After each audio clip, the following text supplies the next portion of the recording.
Bonjour à toutes et à tous et bienvenue au Cryptos Technical Briefing. Chers amis, bienvenue. Nous sommes le mardi 12 mars 2024. Bitcoin a enregistré hier, lundi, un nouveau record historique. Bitcoin a enregistré hier, lundi, sa première clôture technique journalière au-dessus de son ex-ATH, comme il fut à l'époque, le 20 décembre 2020. Et derrière, il accéléra.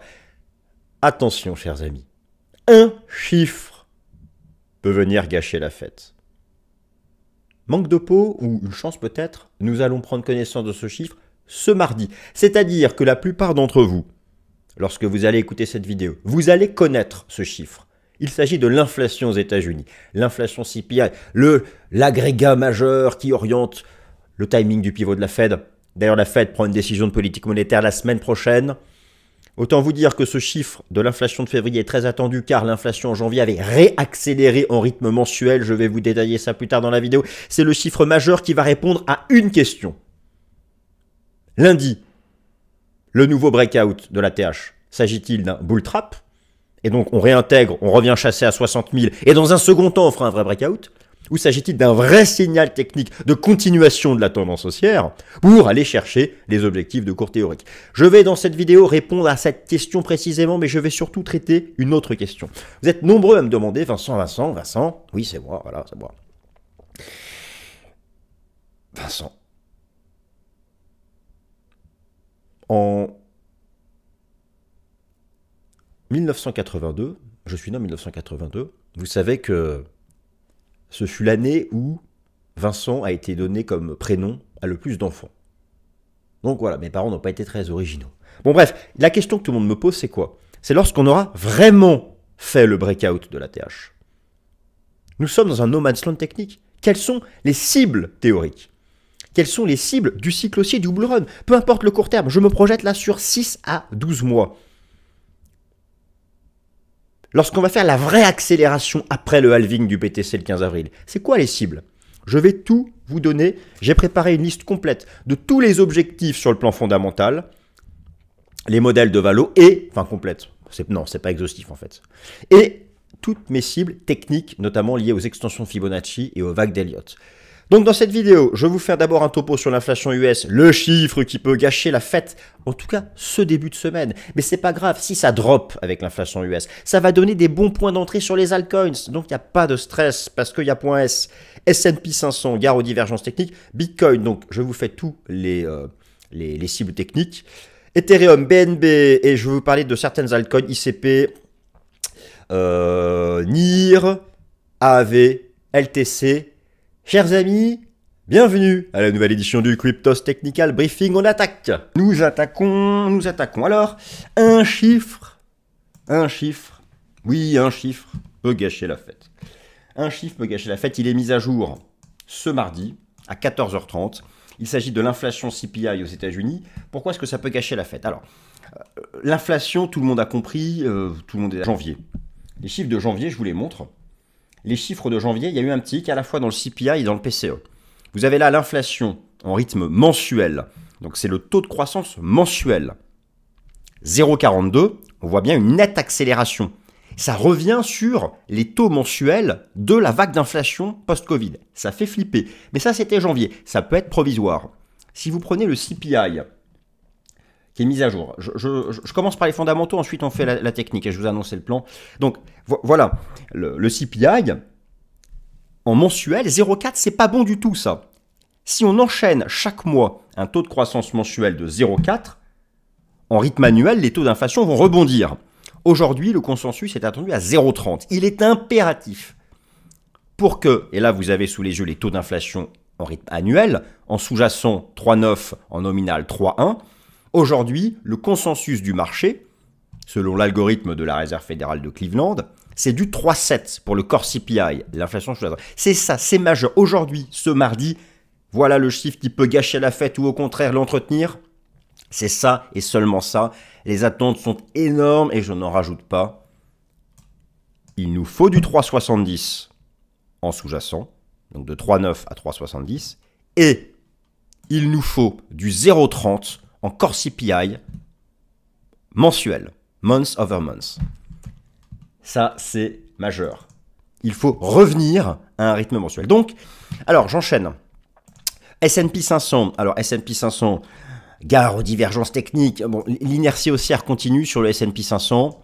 Très bien, vous l'avez ici en données mensuelles, en données hebdomadaires et en données journalières. Alors notez une chose intéressante, le S&P 500, c'est qu'il a fait une extension assez classique du 1 pour 1. Ici, vous avez j'ai mis une extension de Fibo, vous avez une vague 1 égale à une vague 3, voilà, c'est les 5250. C'était un objectif de cours majeur. Oui, c'est suracheté, il n'y a pas de divergence au niveau du momentum. En données journalières, voilà, alors ici, rappelez-vous, ici, sur cette bougie journalière, il s'agissait des résultats de Nvidia. Depuis, le S&P 500 n'a pas interrompu le cycle de creux et de sommets ascendants. Il n'empêche, il y a un certain nombre de divergences, en tout cas des indicateurs qui montrent que certains institutionnels commencent à se couvrir par rapport au niveau actuel du marché action. Et encore une fois, il y a une corrélation positive entre le marché action et le cours du Bitcoin. Vous avez notamment le fait que, à mesure que le S&P 500 avance ces dernières semaines, les stratégies de couverture via les options put augmentent chez les institutionnels. C'est pas non plus un truc de fou furieux, mais vous avez une divergence entre le VIX et cette avancée, alors que dans une belle phase haussière saine, le VIX devrait continuer de baisser. Donc ça, il faut faire attention. D'autre part, vous avez aussi un sentiment exacerbé à la hausse, une complaisance haussière, extrême. Mais alors, vous avez notamment ici un sondage, c'est très respecté aux États-Unis, l'Association américaine des investisseurs particuliers, 51,7% d'acheteurs, on est sur les tops extrêmes, largement au-dessus de la moyenne historique. C'est un peu comme le Crypto Fear and Greed Index dont je vais parler tout à l'heure. Voilà, chers amis, et maintenant nous allons passer à la partie la plus intéressante, sans transition, Bitcoin. Au-delà de l'ATH, encore une fois, là je me projette sur le moyen long terme, voilà, l'inflation va tomber, le court terme, on verra bien. Mais tout de suite, il faut savoir comment se repérer, quelles sont les cibles d'extension. Il y a plusieurs outils pour ça, je vais vous les lister. Mais d'abord, je vous rappelle, chers amis, et là je vous renvoie vers le lien en commentaire épinglé, le premier lien dans la description, si mon travail vous intéresse chaque mardi et que vous voulez tous les jours, sauf le dimanche, parler avec moi du Bitcoin, rejoignez-moi dans Cryptos Research, le service professionnel, où je parle Bitcoin tous les matins, point technique, je donne mes configurations sur les altcoins, et puis il y a plein de trucs hyper sympas que je vous montre tout de suite, et ensuite on attaque. Ici, je vous propose chaque matin mon point sur le cours du BTC. Ici, dans le chat analyse technique, nous discutons ensemble des configurations sur les alts. Vous avez toutes les semaines des airdrops. Ça, c'est quand même pas dégueulasse.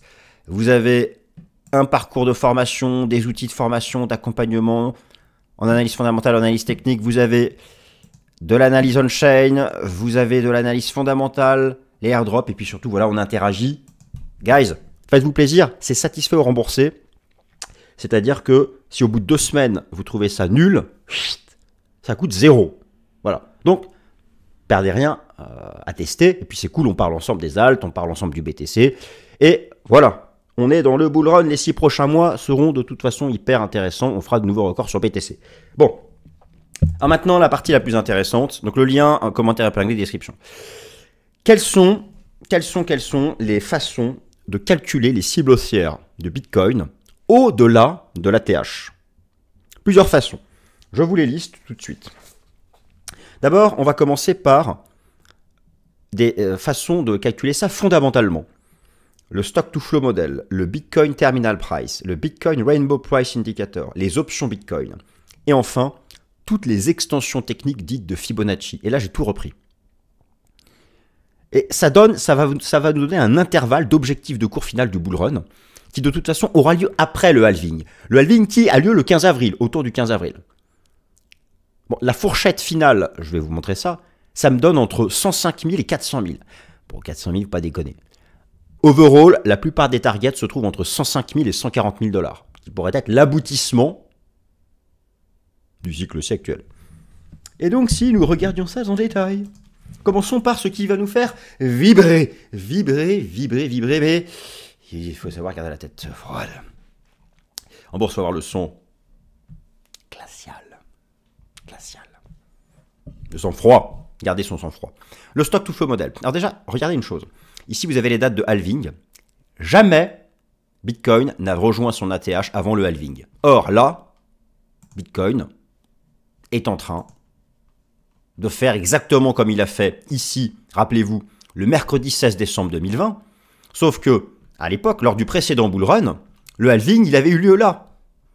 Et c'est suite au halving qu'on avait rejoint l'ATH. D'ailleurs, on avait fait, à l'époque, 3 semaines de trading range, une cassure technique haussière et ça a lancé. Et en fait, la question maintenant qu'on se pose, c'est BTC qui a fait hier une cassure technique haussière. Est-ce qu'il va nous refaire comme il fut à l'époque, en les enchaînant? Mais là, ça va être lié à l'inflation US aujourd'hui. Donc, c'est pour ça que c'est un peu chiant. Bon, je m'écarte du sujet. Le stock to flow model, qu'est-ce que ça nous raconte? Ça nous raconte que, de toute façon, nous ne sommes qu'en phase initiale.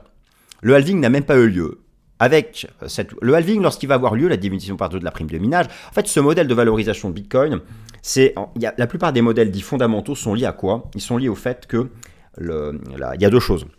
Vous avez à la fois la supply de Bitcoin, l'offre de Bitcoin qui est limitée, donc à la différence des monnaies de banque centrale, des monnaies fiat, où c'est l'open bar monétaire dès qu'il y a une crise, avec Bitcoin, il n'y aura jamais d'open bar monétaire. C'est déflationniste. Et puis vous avez en plus de ça, tous les 4 ans donc, le rythme de création monétaire qui diminue. Donc on a à la fois un momentum de création monétaire qui diminue et une offre qui est limitée. Et la plupart des modèles de valorisation fondamentale de Bitcoin sont basés sur cette supply et ce rythme de supply. Donc, regardons quelques modèles et ensuite on regardera les cibles techniques. Ça nous envoie très haut. Le halving, lorsque vous allez avoir le halving le 15 avril, on va passer ici au code couleur orange. En général, ça fait un petit range et ensuite, c'est là que c'est le méga pump. Et effectivement, là, ça nous envoie sur des targets. Voilà, on est sur quelque chose que vous pouvez lire vous-même. Hein. C'est assez monstrueux. Bon, ça, c'est celui qui fait le plus rêver. Ensuite, vous avez, toujours pareil du côté des fondamentaux, le Bitcoin Terminal Price. Là aussi, c'est basé de la même façon sur le fait que l'offre de Bitcoin est limitée. Et le Bitcoin Terminal Price a plutôt bien chopé les anciens hauts de cycle haussier. Et actuellement, cela nous envoie à 126 000 $ pour le Bitcoin Terminal Price.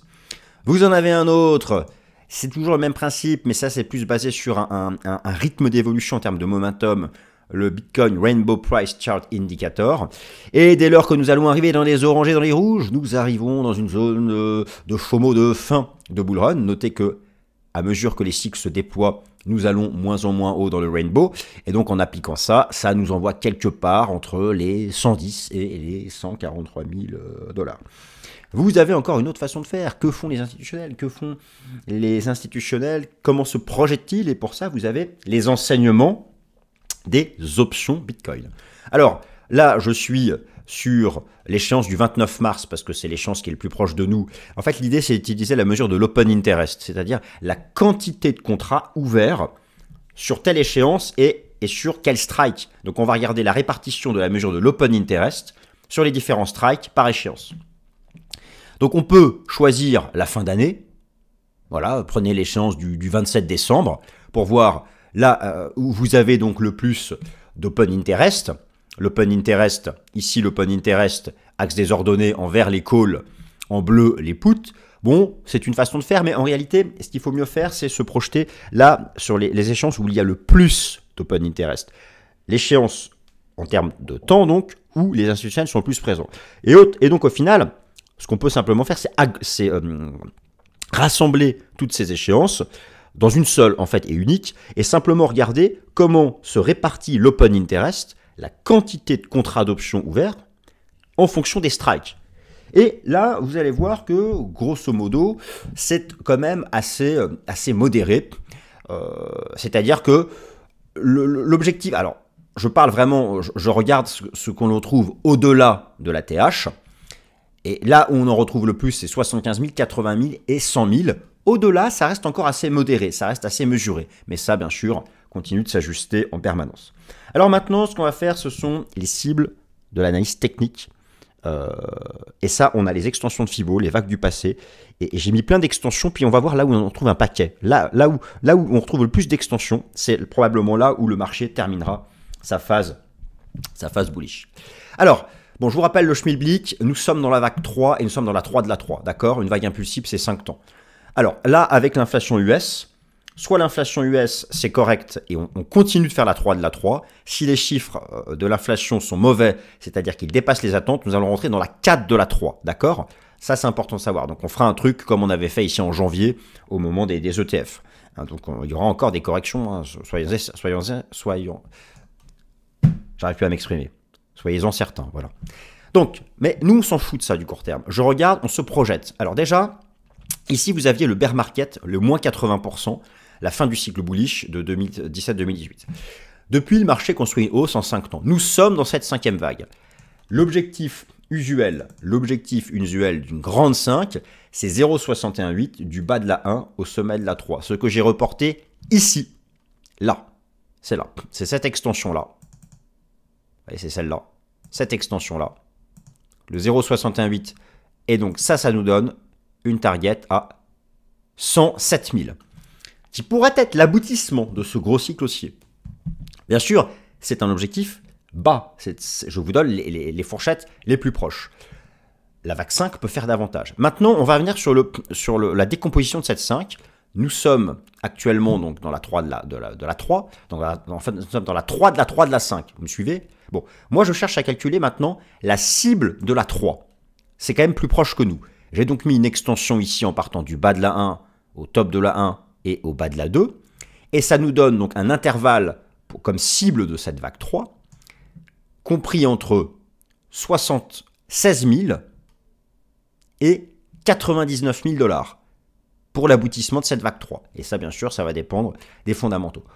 Overall, on a quand même une grosse zone. Alors, notez que dans la vague 3 peut parfois faire 2,618 de la 1. Et alors là, ça nous envoie à 150 000. Mais overall, au-delà du fait que les 100 000 sont un chiffre rond, nous avons tous conscience que nous avons ici un gros stop, compris entre 99 000 et 107 000. Maintenant, 99 000 et 107 000 $, est-ce que ce sera l'aboutissement de la 3 ou est-ce que ce sera l'aboutissement de la 5 ? Moi, eu égard au fait que nous avons ce nouveau paramètre des ETF, j'aurais tendance à dire que ce sera l'aboutissement de la 3. Donc, nous sommes toujours en train de la construire. Maintenant, quand est-ce que va commencer la 4 de la 3 ? Ben ça, je pense qu'on aura la réponse aujourd'hui directement avec l'inflation US. Si l'inflation US dépasse les attentes et que le marché drop, bon, le premier support hebdo, maintenant, on va passer à l'analyse technique court terme. Le premier gros support hebdo, maintenant, c'est le niveau des 60 000 $. Vous voyez, c'est cette zone hebdomadaire. Alors justement, donc à court terme, la dernière clôture hebdomadaire, on a dépassé les 60 000, on a dépassé ici les 69 000 $. Bon, c'est un support jaune. Bon, ici, vous avez l'AXATH. L'AXATH est là, voilà. Ça, c'est la bougie de lundi. Ça, voilà, lorsqu'on fait un breakout, premier breakout ici en données journalières de l'AXATH, rappelez-vous ce qu'on avait fait ici en décembre 2020, bon, c'est pas mal. Sauf que voilà, aujourd'hui, si on confirme, ça va faire ça. Hein, on va direct à 76. Par contre, voilà, si on fait un avalement baissier, imaginez un méga avalement baissier, genre avec une inflation qui accélère, ça va retracer. Jusqu'où 60K me paraît le premier gros support hebdo. Alors, en intraday, pour vous aider, c'est ça. La 4 de la 3 commencera quand on cassera le nuage. Voilà. Donc, Ichimoku intraday H4, c'est hyper propre depuis le 24 janvier et le dépassement des 40 000 $. À chaque fois, le marché avait pris appui sur le nuage ou sur la SSB. Récemment, le drop d'il y a une semaine à nuage. Tant qu'on est au-dessus de... voilà. Donc, en gros, ce qui serait bearish, ce serait casser la Kijun. Ce qui serait bearish, ce serait de réintégrer l'AXATH. Si on recasse les 69 000 $ en journalier, ça va dropper. On va revenir nettoyer par ici, mais là, ce sera une opportunité pour rentrer. Car pour moi, ça ne menacera pas le cycle haussier de long terme. Vous avez la map de liquidation. Alors, c'est intéressant de noter que, par exemple, voilà, hier, le fait qu'on soit allé au-dessus, lundi, au-dessus de l'AXATH, c'est qu'en fait, on est venu taper des stops à fort effet de levier. Maintenant, c'est un peu le ventre mou en dessous, mais là où on a les premiers stops, c'est sous l'AXATH. À la hausse, c'est 73 200, 73 500. Si on tape ça, le marché ira encore plus haut. Maintenant, en termes de complaisance, on n'est pas non plus sur une complaisance de fou furieux. Je veux dire, voilà, le précédent bull run, la phase de complaisance, le Crypto Fear and Greed Index, il arrive sur les 90, 95. Là, on est à 81. Mais voilà, ça fait partie des choses. à suivre. Alors, donc, maintenant, sur ETH, ETH. Alors, ETH, c'est le même schmilblick, hein. J'ai comment dire, alors, ETH, BTC, c'est flat. Donc, ça reste quand même tout en bas. On est toujours pas, d'ailleurs, au passage, pour ETH, vous avez une mise à jour hyper importante mercredi. Mise à jour de la blockchain Ethereum hyper importante mercredi. Maintenant, Bitcoin a rejoint son ATH. La cible naturelle pour ETH, c'est d'aller déjà chercher son ATH, ATH. Maintenant, pareil, pour les autres, quand cet ATH d'ETH sera briqué, voilà. Moi, j'ai un pote qui a un gros bag ETH, lui, il me dit, voilà, moi, je m'embête pas, je vise 10 000 et 15 000 à long terme. Why not? Les chiffreront, why not? Il y aura des étapes intermédiaires. Là aussi, vous avez l'excellent outil de l'association des vagues d'Elliott et des extensions de Fibonacci. Moi, c'est ça qui me paraît percutant. Donc, sur ETH, premier support, 3560 $, 3550 $. Voilà, c'est ce premier support qui a été dépassé. Le record historique ici est en vue. Nous sommes pareil dans la vague 3, nous sommes dans la 3 de la 3. Alors, quand est-ce que va commencer la 4 de la 3? On verra. Et overall, je suis toujours ici en échelle logarithmique, n'oubliez pas. J'ai mis mes extensions de Fibo. Ça me donne une target de vague 3, comprise entre le record historique et les 6000 $. Donc voilà, alors ça va. Voilà, ça c'était la 2 de la 3. Bon, on pourra ajuster les targets lorsqu'on saura quand est-ce que la 4 de la 3 démarre. Et pour l'instant, on ne sait pas. Donc voilà, ça c'est à suivre. ETH BTC, c'est toujours un range, c'est toujours tout en bas. Viendra plus tard, mais probablement, il va falloir probablement attendre la validation des ETF et ETH pour que ce machin, qui accumule, grosse phase d'accumulation, finisse par vraiment s'extraire. Pour l'instant, effectivement, ce n'est pas le cas. Alors BNB, le Binance Coin, eh ben, lui, il profite à fond des dépôts sur Binance, tous les traders qui arrivent, qui passent des ordres. Voilà, nous avons la confirmation du breakout haussier de la semaine, des semaines précédentes, la sortie par le haut de ce trading range qui était énorme, et la target, je vous la confirme, elle est à 615, et derrière les 700 $. Premier support sur le BNB USD, c'est 460 $. La target est là. Après, clairement, beaucoup se posent la question de savoir, voilà, parmi les altcoins, lesquels vont rejoindre leur ATH, pas rejoindre leur ATH. Déjà, il y a deux choses. Il faut comparer ce qui est comparable. Déjà, on ne peut pas comparer un jeton dont la supply aurait été modifiée. Il faut raisonner en termes de capitalisation boursière. Si on a 4 fois plus de jetons qu'avant pour un même jeton, on ne reviendra pas à l'ancien ATH parce que ça ferait une capitalisation boursière complètement débile. Mais pour Binance, BNB USD, dans ce nouveau cycle haussier, bien sûr que BNB USD, dans les prochaines semaines, cassera son ATH. Il profite directement. Là, il y a des dépôts substantiels qui sont faits.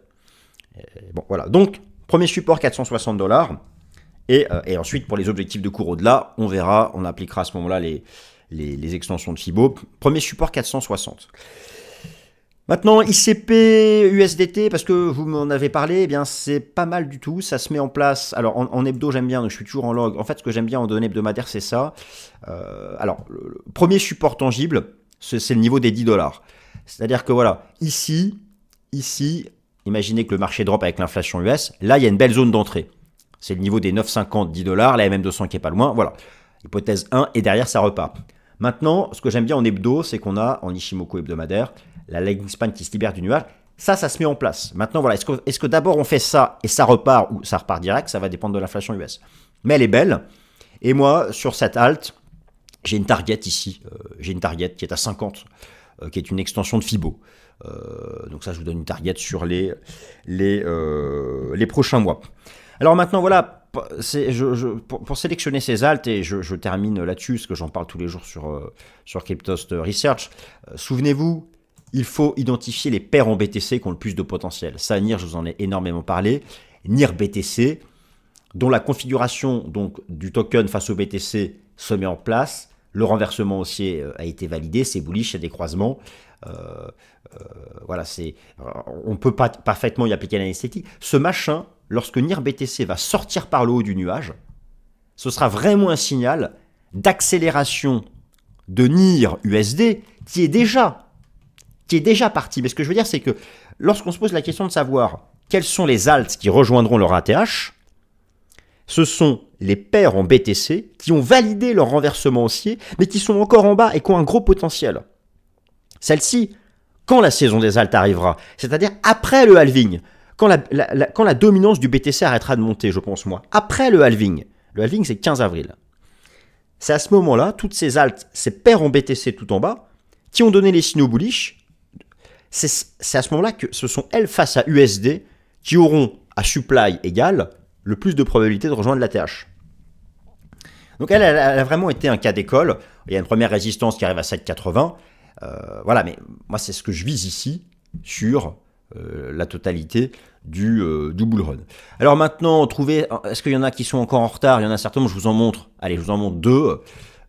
En devenir potentiellement, typiquement si vous prenez par exemple AAV BTC, c'est encore tout en bas face au BTC. Et voilà, on aurait le début de ce qui pourrait être ici une div hebdo. Ça, c'est pas mal.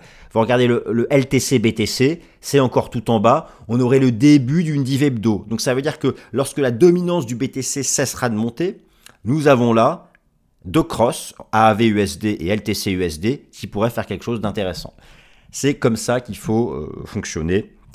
À mon humble avis, mais encore une fois, ce n'est que mon humble avis, chers amis. Et puis voilà, c'est ainsi que se termine le Cryptos Technical Briefing. Et donc maintenant, nous attendons d'avoir les chiffres de l'inflation US pour le cadre technique court terme.